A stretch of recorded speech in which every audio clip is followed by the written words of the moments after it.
पुण्यातील जंगली महाराज रस्त्यावरील वेस्ट एंड मॉलच्या प्रवेशद्वाराजवळ मी थांबले.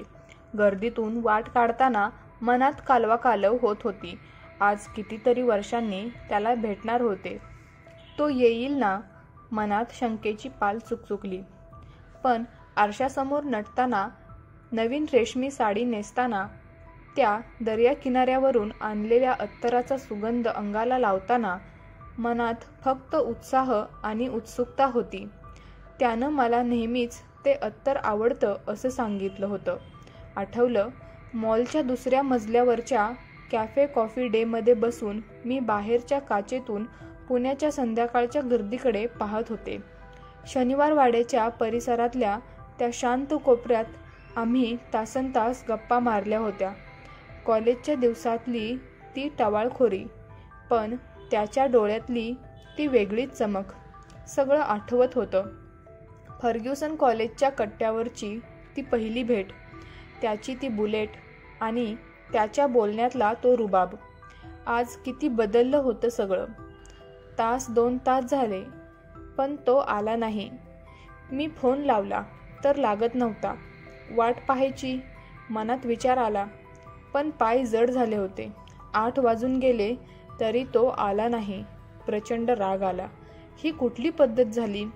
चिडचिड करत मी मॉलच्या बाहेर आले आणि रिक्षा पकडली. सिंहगड रस्त्यावरून रिक्षा धावत असताना त्याचा कॉल आला. हावरटासारखा. मी लगेच उचलला. छान दिसत होतीस. अगदी सुंदर. बऱ्याच दिवसांनी पाहिलं तुला. तुझी मुलगी अगदी तुझ्यावर गेलीये. फेसबुकवर पाहिलं मी. काही आठवणी चांगल्या असतात बेटा. त्यांना फुलासारखं जपायचं. तुला आज पाहिल्यानंतर ते सगळे दिवस आठवले. किती बदल झालाय तुझ्यात. मला मोह नसता आवरला म्हणून समोर नाही आलो. स्वतःला जप. काळजी घे.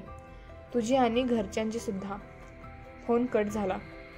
पुण्याच्या रात्रीच्या शांत रस्त्यावर रिक्षातून घरी परतताना मला जाणवलं, काही माणसं आपल्या आयुष्यात येतात, पण ती कधीच आपली होऊ शकत नाहीत. तरीही त्यांच्या आठवणी आपल्या मनात कायम घर करून राहतात. आजही बालगंधर्व नाट्यगृहाच्या बाहेर मी एकटीच उभी असते आणि त्या सायंकाळची आठवण येते, जेव्हा मी त्याची मॉलमध्ये वाट पाहिली होती. तो आला नाही, पण त्याने दिलेला तो संदेश, तो आजही माझ्या मनात घर करून आहे. एरंडवणे भागातील त्या रस्त्यावर चांदण्या रात्री मला तो अजूनही दिसतो. त्याच्या बुलेटवर आणि माझ्या मनात आठवणींचा पाऊस पडतो. त्या दिवशी मॉलमध्ये मी त्याच्यासाठी खास बनवलेली चॉकलेट ट्रफल केकची स्लाईस सोबत घेऊन गेले होते. त्याला चॉकलेट खूप आवडायचं. ती स्लाईस अजूनही माझ्या फ्रीजमध्ये आहे. ती बघितली की मला ते दिवस आठवतात. त्या दिवसांची आठवण म्हणजे एक गोड कडू अनुभव आहे. त्या दिवशी मी त्याला भेटायला खूप उत्सुक होते, पण तो आला नाही. तरीही त्याच्या आठवणी मला जगण्याची नवी उमेद देतात. त्या दिवशी मला कळलं, काही प्रेम अपूर्णच राहतात, पण ती कायम मनात घर करून राहतात. कथा आवडली असेल तर व्हिडिओला लाईक करा आणि मराठी स्टोरी कॉर्नर चॅनलला सबस्क्राईब करा.